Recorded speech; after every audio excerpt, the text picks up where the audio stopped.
ایک اصول ہے. آگے فرمایا فَإِذَا فَرَغْتَ فَانْصَبْ وَإِلَىٰ رَبِّكَ فَارْغَب. یہ ایک بہت ہی اہم چیز ہے.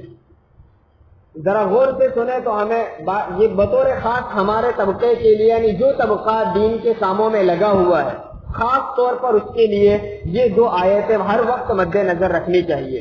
اللہ رب العزت اپنے نبی محبوب رسول اللہ صلی اللہ علیہ وسلم کو مخاطب کر کے فرما رہے ہیں فَإِذَا فَرَغْتَ، اے نبی جب آپ فارغ ہو جائیں تو فَانْصَبْ، تو کیا کریے؟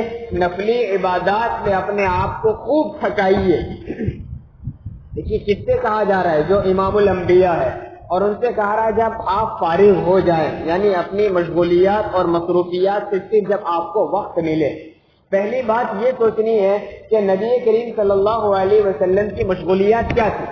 کہ آپ کا کوئی کارخانہ تھا، تجارت تھی، زراعت تھی، دکان، کاروبار، کوئی چیز نہیں. دن بھر کا مشغلہ، تبلیغ کا کام، تدریس کا کام، صحابہ کو قرآن سکھانا، مسائل سمجھانا، اللہ سے تعلق کیسے پیدا کرنا ہے، اللہ کا تعارف کروانا.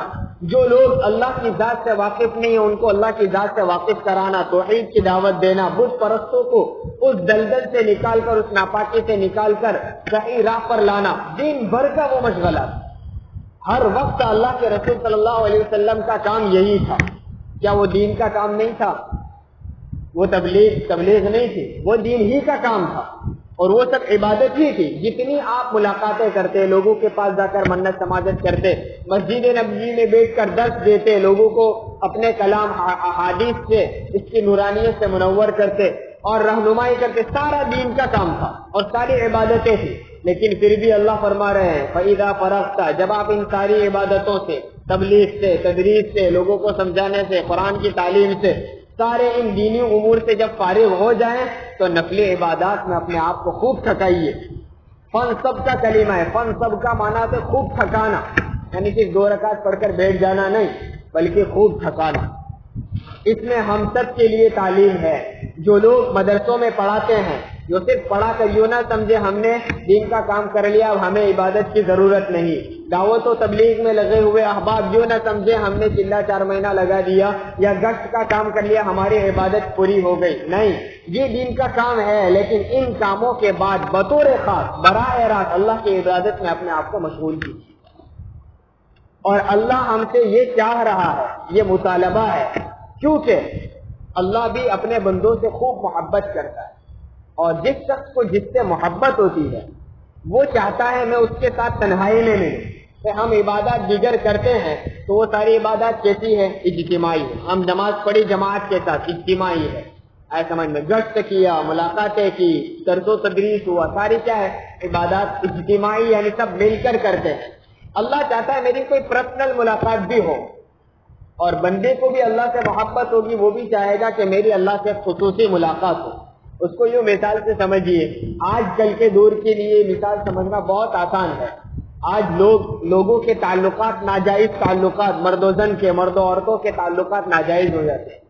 کسی نوجوان لڑکے کا تعلق کسی لڑکی سے ہو گیا، اللہ حفاظت فرمائے، ایک مثال ہے، ہم اس سے سبق لے سکتے ہیں. اس کا تعلق ہو گیا، اب اس لڑکی نے اس سے بہت سارے کام بھی دے دیے کہ تم اس سے محبت کرتا ہے، فلاں میرا کام یہ کر دے، مجھے یہ ضرورت ہے، میری وہ ضرورت پوری کر دے، اور یہ شخص اس کی ہر ضرورت پوری کرنے میں مشغول بھی.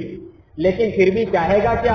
میں اس کے سارے کام کروں، لیکن تنہائی میں میری ملاقات ہونی چاہیے. ایکسٹرا جہاں کوئی نہ ہو، ہم 2 ہو، ایسی ہماری ملاقات ہونی چاہیے. اگر وہ ملاقات کے لیے وقت نہیں دے گا تو پھر محبت قائم بھی نہیں رہے گی. اسی طرح ہماری بھی اللہ تبارک و تعالیٰ سے خصوصی ملاقات ہونی چاہیے، پرسنل ملاقات ہونی چاہیے، جس میں ہم ہو اور ہمارا رب ہو. اور اگر ہم یوں کہتے ہیں کہ ہم دن بھر جو دین کا کام کرتے وہ بھی دین تو ہے، دیکھیے وہ بھی دین ہے، لیکن اس میں ایک واسطہ آ جاتا ہے. ہم بندوں کے ساتھ مل کر کام کرتے ہیں، یا ہم کسی سے ملاقات کرتے ہیں، تبلیغ کرتے ہیں، تو ہم اس میں ایک واسطہ آ جاتا ہے. استاد شاگرد کو پڑھاتا ہے، وہ بھی دین کا کام ہے، لیکن اس میں ایک واسطہ آ جاتا ہے. بچوں کو پڑھانے، یعنی اللہ کے بندوں کو دین سکھانے کی وجہ سے یہ عبادت ہے. ہم گشت کرتے ہیں، اللہ کے بندوں کو دین کی دعوت دینے کی وجہ سے عبادت ہے. ایک واسطہ آ جاتا ہے. آپ اس کو یوں سمجھیے، میاں بیوی ہے، دونوں کا میاں بیوی نکاح ہوا، نیا نکاح ہوا. وہ عورت اپنے شوہر سے بہت محبت کرتی، اور اس کی ہر طرح کی خدمت کرتی ہے. شوہر گھر میں آیا فوراً اس کے لیے پنکھا چلایا, اس کے لیے ٹھنڈا پانی پیش کیا. وہ نیند سے بیدار ہوا, اس سے بیدار ہونے سے پہلے اس کے لیے چائے تیار کر کے رکھی. آفس جانا ہے اس کی بیگ تیار کر کے رکھی, جوتے صاف کر کے رکھ دیے, گاڑی صاف کر دی, ہر طرح کی خدمت کرتی. شوہر بھی اس سے بہت خوش. لیکن پھر کچھ عرصے کے بعد اللہ تبارک و تعالیٰ نے انہیں اولاد دی, اور اب اولاد بچہ آ گیا. اب کیا ہے, شوہر گھر سے آیا, وہ چاہتا ہے میرے لیے ٹھنڈا پانی پیش کیا جائے, فین شروع کیا جائے, لیکن عورت اپنے بچے کو دودھ پلانے میں مشغول ہے. آفس جانے کا وقت ہوا, بیگ تیار کرنی ہے, لیکن وہ اس کو کپڑے چینج کرنے میں مشغول ہے. وہ نیند سے بیدار ہوا, چاہتا ہے میری چائے تیار ہونی چاہیے, لیکن وہی عورت ابھی بچوں کے کپڑے صاف کرنے میں, بستر صاف کرنے میں لگی ہوئی ہے, کپڑے دھلنے میں لگی ہوئی ہے وغیرہ. اب شوہر کیا کہے گا, تو جیسی پہلے مجھ سے محبت کرتی تھی اب ایسے نہیں کرتی, جس طرح میری خدمت پہلے کیا کرتی تھی, ہر وقت میرا خیال رکھا کرتی تھی, اب اس میں بہت کمی آ گئی. عورت جواب دے رہی ہے کہ دیکھیے میں جو کچھ کام کرتی ہوں آپ ہی کا تو بچہ ہے, یہ ہم دونوں کا بچہ ہے, میں اس کی خدمت میں لگی ہوئی ہوں, اس کے کپڑے صاف کرنے ہیں, اس کو دودھ پلانا ہے, اس کا خیال رکھنا ہے, اس کو کوئی تکلیف نہ پہنچے, تو یہ سارے کام وہ آپ ہی کے تو کام ہے. تو شوہر اتنے پہ راضی ہو جائے گا, کیا کہے گا, وہ کام بھی اپنا ہی ہے, اپنی ہی اولاد ہے, اس کی بھی خدمت کرو, لیکن میرے لیے بھی کوئی خاص وقت ہونا چاہیے. جس طرح تم میرے آنے کے وقت مجھ سے خوشی سے ملا کرتی تھی, محبت کی 2-4 باتیں ہوا کرتی تھی, وہ باتیں بھی تو ہونی چاہیے, اپنی خاص محبت کا اظہار بھی تو ہونا چاہیے. شوہر یہ نہیں چاہے گا کہ اولاد کی خدمت میں صرف لگی رہے ہو, میری طرف کوئی توجہ نہ دے. اسی طرح اللہ تعالیٰ بھی کہہ رہا ہے, تم میرے بندوں کو دعوت دے رہے ہو, میرے بندوں کو پڑھا رہے ہو, دین کی تبلیغ کر رہے ہو, درس و تدریس کر رہے ہو, وہ سب عبادت ہے اور میرے ہی بندے ہیں, میرا ہی کام ہے, اور میں نے ہی آپ کو سپرد کر رکھا ہے, لیکن میرے سے بھی تو کوئی بات چیت ہونی چاہیے, میرے سے بھی تو کوئی تعلق ہونا چاہیے, خاص ہماری بھی تو ملاقات ہونی چاہیے. یہ ہے, اس لیے ہر دینی طبقے کے لیے اس میں ایک سبق ہے کہ ہر دین کا کام کرنے والے کو چاہیے کہ وہ اللہ سے خصوصی ملاقات یعنی نفلی عبادات میں اپنے آپ کو لگے. جب رسول اللہ صلی اللہ علیہ وسلم جیسی ذات کو کہا جا رہا ہے, آپ کی تبلیغ میں کوئی کمی ہو سکتی ہے, آپ کے درس و تدریس میں کوئی کمی ہو سکتی ہے, وہاں تو کوئی ریاکاری بھی نہیں تھی, کوئی دکھلاوا بھی نہیں تھا, اور کوئی دینی غرض بھی نہیں تھی, کوئی مطلب بھی نہیں تھا. ہم تو دین کے کام کرتے ہیں تو ہمارے اندر تو کچھ شہرت بھی آ جاتی ہے, بڑائی بھی آ جاتی ہے, لوگ مجھے بڑا کہیں گے, لوگ مجھے دیندار سمجھیں گے, لوگ مجھے امیر صاحب کہیں گے, لوگ مجھے مدرس اور مولانا کہیں گے وغیرہ وغیرہ. ہمارے اندر تو یہ ساری برائیاں بھی ملی ہوئی ہوتی ہے. وہاں تو صاف شفاف بات تھی, پھر بھی اپنے آپ کو اتنا تھکاتے کہ پیر مبارک پر ورم آ جاتا, پیروں میں شگاف پڑ جاتے. خود اللہ کو کہنا پڑا لعلک باخع نفسک علی آثارہم, آپ ان لوگوں کو دعوت دے رہے ہیں اور پھر میری عبادت میں مشغول ہے, اپنے آپ کو اتنا تھکاتے کہیں اپنی جان کو آپ ہلاک نہ کر دیں. اللہ خود کہہ رہا ہے. تو وہ ذات جو تو بالکل معصوم, گناہوں سے پاک, اس ذات کے لیے حکم دیا جا رہا ہے, اور وہ ذات رات بھر اللہ کی عبادتوں میں مشغول ہے, تو ہمیں تو اس سے اور زیادہ ضرورت ہے. دوسری بات یہ ہے کہ جتنا ہمارا تعلق اللہ سے ہوگا اتنا ہی ہماری روحانیت میں اضافہ ہوگا, اور پھر ہماری دینی امور میں جان پیدا ہوگی. جب تک ہمارا تعلق اللہ سے نہیں ہوگا تو پھر وہی دین کا کام شیطان ہمارے لیے وبال جان بنا دے گا. کیونکہ جب اللہ سے تعلق ہوگا نا, روزانہ اللہ سے مانگیں گے, پھر ہم دین کا کام کریں گے, اور پھر اس پہ ترقی نظر آئے گی, تو ہماری نظر کیا ہوگی, دیکھیے آج اللہ سے میں نے یہ مانگا تھا اور اللہ نے کام کروا دیا. میں نے آج اللہ سے مانگا تھا, یا اللہ ہمارا پڑوسی نمازی نہیں ہے, نمازوں کو چھوڑتا ہے, مسجد میں نہیں آتا, تو اسے نمازی بنا دے. پھر ہم اس کی ملاقات کے لیے گئے اور وہ ایک نماز میں بھی آ گیا, تو ہم کیا کہیں گے, میں نے اللہ سے مانگا تھا, اللہ نے اسے نمازی بنا دیا. اور اگر اللہ سے تعلق نہیں ہوگا, اللہ سے مانگنا نہیں ہوگا, پھر ہم ملاقات کے لیے گئے اور وہ آ بھی گیا, تو ہم کہیں گے دیکھ میں نے ملاقات کی تھی اس لیے آیا. اب وہ آ گیا اور وہ لگ گیا تو اس کی تو عبادت بن گئی, لیکن ہماری نظر اللہ کی طرف نہیں گئی, اپنی ذات کی طرف گئی, تو ہمیں کوئی ثواب نہیں ملے گا, الٹا گناہ ہوگا. اس لیے اللہ تبارک و تعالیٰ سے تعلق بہت ضروری ہے. اسی طرح جتنا ہم تنہائی میں اللہ کی عبادت کریں گے اتنا ہی اللہ کی محبت میں اضافہ ہوگا, اور جس ذات کی محبت دل میں آ جاتی ہے اس ذات کے لیے قربانیاں دینا بھی آسان ہو جاتا ہے. ہم جتنا اللہ سے کانٹیکٹ مضبوط کریں گے پھر دینی امور میں ہم پر کوئی تکلیف مصیبت آئے گی یا کوئی بھی تقاضا آ گیا ہمیں اس کے لیے قربانی دینا آسان ہو جائے گا. ہم کہیں گے نہیں اللہ کے لیے کرنا ہے کر لیں گے, کیونکہ دل میں اس کی محبت بیٹھ چکی ہے, اس لیے ہر کام کرنا آسان ہو جائے گا. اس لیے دینی امور کے ساتھ, دینی کاموں کے ساتھ ساتھ اللہ کی خصوصی عبادات ہونی چاہیے. اسی طرح ہم جتنے دین کے کام کرتے ہیں لوگوں سے مل جل کر, یاد رکھیے وہ دین ہی کا کام ہے, لیکن پھر بھی لوگوں کے ملاپ کی وجہ سے, دنیا کے لوگوں کے ساتھ ملنے کی وجہ سے اس دنیا کی قدرت اور لوگوں کے ساتھ مل کر دل پر ایک قسم کا غبار ضرور آ جاتا ہے.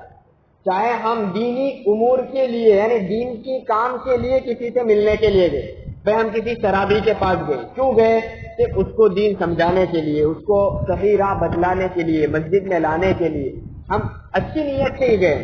لیکن کسی گنہگار اور شرابی کبابی یا بے نمازی کے پاس گئے ہیں, اس کے پاس ہم چند منٹ تھوڑا کچھ بھی وقت گزاریں گے تو اس کی ضرور کوئی نہ کوئی اس کا اثر ہمارے دل پر ضرور آتا ہے, چاہے ہم دین کے کام سے گئے. اسی لیے مولانا الیاس صاحب رحمۃ اللہ علیہ تبلیغی اجتماع جب ہو جاتا تو اجتماع کے بعد مولانا رحمۃ اللہ علیہ کا طریقہ یہ تھا کہ وہ یا تو رائے پور خانقاہ میں چلے جاتے اور وہ کہتے تھے کہ میں یا تو رائے پور خانقاہ میں چلا جاتا ہوں تاکہ اجتماع کی وجہ سے دل پر آئے ہوئے میل اور غبار کو دور کیا جا سکے. وہاں اللہ اللہ کر کے ذکر کر کے اللہ کی یاد میں کچھ وقت گزاروں تاکہ وہ دل کا غبار ختم ہو جائے.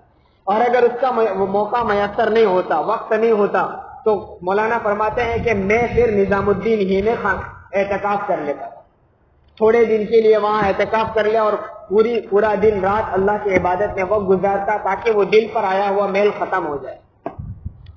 یہ مولانا الیاس صاحب رحمۃ اللہ علیہ کا طریقہ یہ تھا. ہم ایک گشت کرنے کے بعد یوں سمجھتے کہ ہم نے کر لیا, ہم کو تہجد کوئی پڑھنے کی ضرورت نہیں, ہم نے بہت دین کا کام کر لیا. دیکھیے یہ ضرور دین کا کام ہے, لیکن پھر بھی اس کی وجہ سے کچھ نہ کچھ گرد و غبار ہمارے دل پر آ جاتا ہے. وہ گرد ختم ہوگا اللہ کے ذکر سے, اللہ کی یاد میں وقت گزارنے سے, تنہائی میں قرآن کریم کی تلاوت ہو, اللہ کے سامنے تنہائی میں کھڑے ہو کر نماز پڑھنا, تنہائی میں اللہ سے مانگنا. اس سے جو روحانیت پیدا ہوتی ہے وہ اجتماعی اعمال سے نہیں ہو سکتی.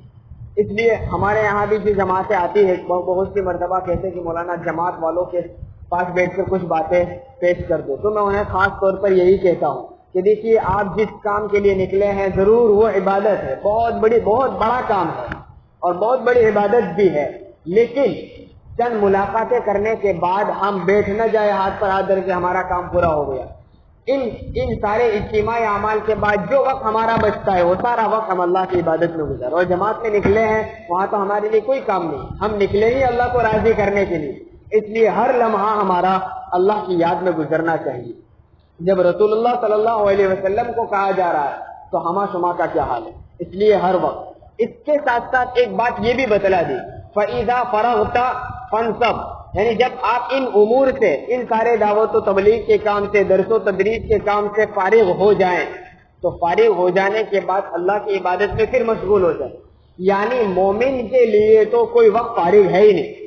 آپ ان کاموں سے فارغ ہوئے تو وہ فارغ نہیں ہے, اب فارغ نہیں, آپ کا وقت ابھی ٹائم پاس کے لیے کوئی چیز نہیں ہے. اب یہ سارے کام پورے ہو گئے تو اب اللہ کی عبادت میں مشغول ہو جاؤ.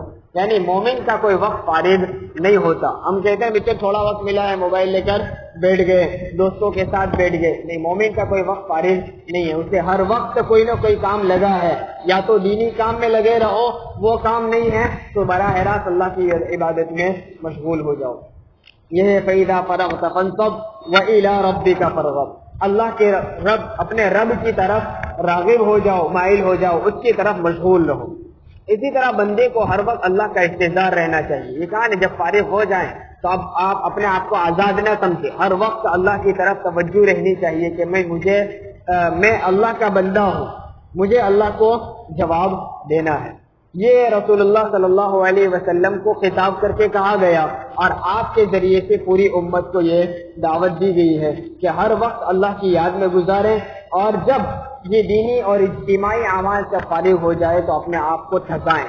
دیکھیے فنصب کا معنی ہے اپنے آپ کو تھکائیں, یعنی اللہ کی اتنی عبادت کریں کہ آپ تھک جائیں. اور اسی طرح اس لیے اشارہ ہے کہ جب آپ کو عبادت کرنے جائیں گے تو ضرور تھکاوٹ آئے گی.